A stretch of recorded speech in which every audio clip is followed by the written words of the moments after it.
आज मैं लेकर आई हूँ 3 तरह की ऐसी चटनी की रेसिपी जो एकदम अनोखी अलग तरीके से बनाई गई है, जो आप लोग को भी बहुत पसंद आएगी और आपके घर के बच्चे को भी बहुत पसंद आएगी। तो चलिए आज हम इस चटनी को बनाते हैं और आपके साथ शेयर करते हैं।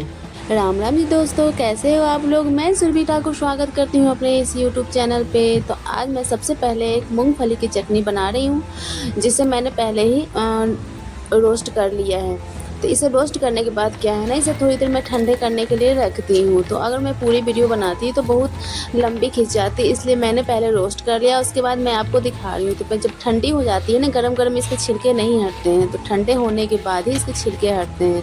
फिर हम इस जाली की मदद से इसके छिलके को हटा लेंगे। अगर नहीं हट रही है तो आप बाहर थोड़ा सा ऊपर ऊपर करके भी इसे हम छिलके को हटा सकते हैं। तो आपको जैसे अच्छे लगे छिलके हटाने में आप हटा लीजिए। तो मैंने ऐसे ही करके छिलके हटा लिए। ये थोड़ा ज़्यादा टाइम लग गई थी ना, इस कारण मेरे छिलके कुछ नहीं हट पाई थी। तो रहेगी भी तो कोई दिक्कत नहीं है इससे। तो पहले हम सारे छिलकों को हटा के और ग्राइंडर जार में इसे हम रख देंगे। और इसी में मैंने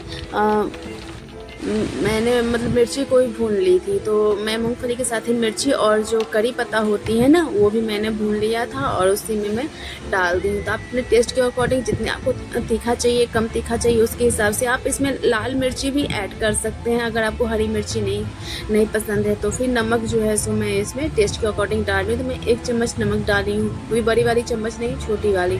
और पानी हम इतना डालेंगे जैसे मूँगफली बस भीग जाए, थोड़ा सा अंदर तक रहे पानी उसका, ऊपर तक नहीं होना चाहिए, नहीं तो वो उड़ने लगती है। थोड़ा थोड़ा पानी डाल के बाद में हम इसे पीसेंगे। तो ऐसे ही करके मैंने पीस लिया है। और इसमें आप चाहे तो लहसुन भी ऐड कर सकते हैं, अदरक भी ऐड कर सकते हैं। तो मैंने स्किप कर दिया था, आपको अगर पसंद है तो आप पीस सकते हैं। तो पहले निकाल लूँगी। और ग्राइंडर जार में बहुत सी लगी रह जाती है ना, तो उसमें थोड़ा सा पानी डाल के हम इसमें डाल देंगे और इसे हम मिक्स कर लेंगे जो पानी हम डाले हैं। और इसमें आती है अब बारी तड़के की।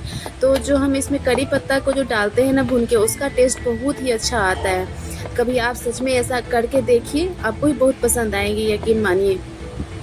तो चलिए ये हमारी मिल गई है, अब हम इसमें तड़के लगाते हैं। तो मैं ली हूँ एक करछुल, इसे हम लोग करछुल बोलते हैं, आपके यहाँ क्या बोला जाता है इससे, जो स्टील वाली होती है ना उसे। उसमें मैं ली हूँ सरसों तेल 1 चम्मच के लगभग। ये जब बहुत ज़्यादा गर्म हो जाएगी ना, तब इसे हटा लेंगे। और उसी में मैं डालूँगी थोड़ा सा काली वाली राई। और आपको मर्ज़ी है तो थोड़ा सा आप करी पत्ता भी डाल सकते हैं इसके ऊपर। अगर नहीं है, क्योंकि हम लोग ऑलरेडी पीस चुके हैं साथ में, तो नहीं भी डालिएगा तो चलेगा। अगर है आपके पास तो करी पत्ता डाल दीजिए, उसका भी टेस्ट बहुत अच्छा आता है। तो मैं इसमें नहीं डाली हूँ और सीधे काला राई डाल के ही मैं इसे छौंका मार दी हूँ, क्योंकि मैं तो करी पत्ता। तो अब मैं बना रही हूँ कटहल की बीज की चटनी। तो आप कभी बनाए हैं या नहीं बनाए हैं, आप कमेंट करके हमें ज़रूर बताइएगा। तो पहले हम जो पकी हुई जो होती है ना कटहल, या फिर कच्ची भी, आपको जो मर्ज़ी हो उसका कर ले, तो उसमें से हम बीज निकाल लेंगे और इसे हम पहले अच्छी तरह से रोस्ट कर लेंगे, एकदम पूरे अच्छे तरीके। देख रहे हैं रोस्ट होने के बाद कैसी हो गई है। तो जब थोड़ी सी ये भुन जाए ना, तो इसमें हम थोड़ा सा लहसुन छील के इसमें डाल देंगे और कुछ हरी मिर्ची, आप सूखी मिर्ची भी डाल सकते हैं। तो मेरे पास हरी मिर्ची है तो मैं वही डालती हूँ हमेशा। तो जितनी तीखी चाहिए, ज़्यादा या कम जैसी भी चाहिए आप इसे कर ले। बस यही है, कटहल के बीज को हम छू के बीच में देखते रहेंगे कि ये हमारी पकी है कि नहीं अच्छी तरीके की। इसे भूनने में थोड़ा सा टाइम तो लगता ही है। तो अगर पकाने का आपके पास कोई जुगाड़ है तो पका लीजिए। पहले के ज़माने में ना लोग आग में डाल के, जो लकड़ी पे चूल्हे बनती थी उस पर डाल के पकाते थे। तो अब तो उतनी व्यवस्था रहती नहीं है लकड़ी की, तो हम लोग ना कढ़ाई में ही भून लेते हैं इसे। तो पहले अच्छी तरह से इसे पका लें। और इसी में लास्ट में मैं करी पत्ता भी डाल दी हूँ, इसका भी टेस्ट बहुत अच्छा आता है। तो ये पूरी तरह से ऑप्शनल है, आप अगर ना डालना चाहें तो कोई दिक्कत नहीं है, करी पत्ता ना भी डालें। तो इसको मैं पहले सबको अलग कर लूँगी, ये ठंडी हो जाएगी तो फिर हम इसके छिलके हटाएंगे। तो मेरी क्या हुई थी ना, पूरे अच्छे तरीके से इसकी छिलके नहीं हट पाई थी, यानी थोड़ा सा कसर बाकी रह गई थी भुनने में। तो मैं सबको पहले अलग कर लेती हूँ और इसके छिलके हटा के देखती हूँ। तो ये छिलके हटाने में थोड़ी परेशानी हो रही थी, क्योंकि अगर जब पक जाएगी ना अच्छे तरीके से, तो इसे हटाने में कोई परेशानी नहीं होती। तो मैंने बाद में क्या किया, छील लिया और छोटा छोटा टुकड़ों में काट के फिर से इसे भून लिया था। अगर कच्चा रह जाएगा तो उसका टेस्ट भी अच्छा नहीं आएगा। तो इसे हम अच्छी तरह से भून लेंगे और तभी हम इसे चटनी में यूज करेंगे। तो आप जैसा देख रहे हैं मैं सब कुछ अलग कर ली हूँ और इसके छिलकों को पहले हटा लेती हूँ।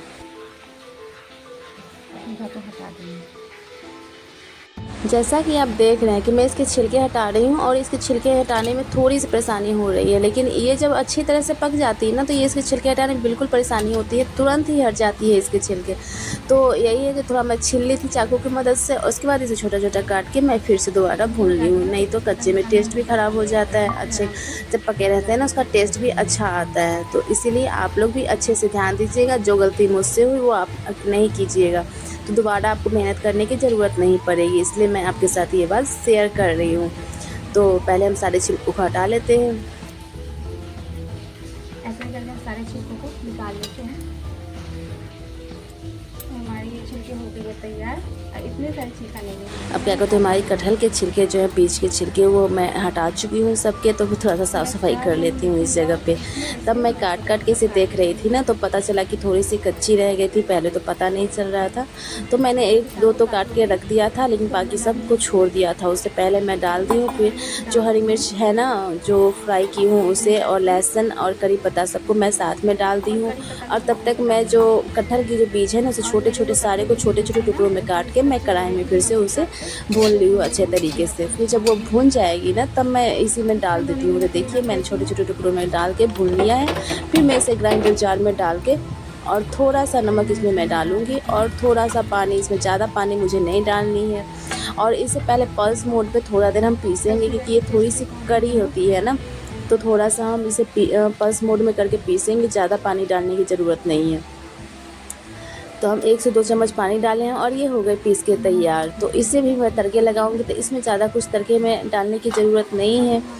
तो इसमें भी उसी हिसाब से मैं तड़के लगाऊंगी। तो पहले आप ये देख लीजिए मैं तड़का कैसे लगाती हूँ। आप कंटिन्यू मेरे चैनल पे ज़रूर ही बने रहिए। तो आपको मेरी आज मैं 3 रेसिपी शेयर कर रही हूँ चटनी की, और आपको कौन सी रेसिपी सबसे ज़्यादा पसंद है आप मुझे ज़रूर बताएं। तो मैंने तड़के लगाने के लिए पैन को गर्म किया, उसमें सिर्फ राई और करी पत्ता डाल के मैं इसमें डाल दूँगी तड़के लगाने के लिए। अब थोड़ा सा मैंने हींग भी डाला है इसमें, चुटकी भर, और इसे मैं मिला लेती हूँ अच्छी तरीके से। तो मेरी 2 रेसिपी जो है सो तैयार हो गई है।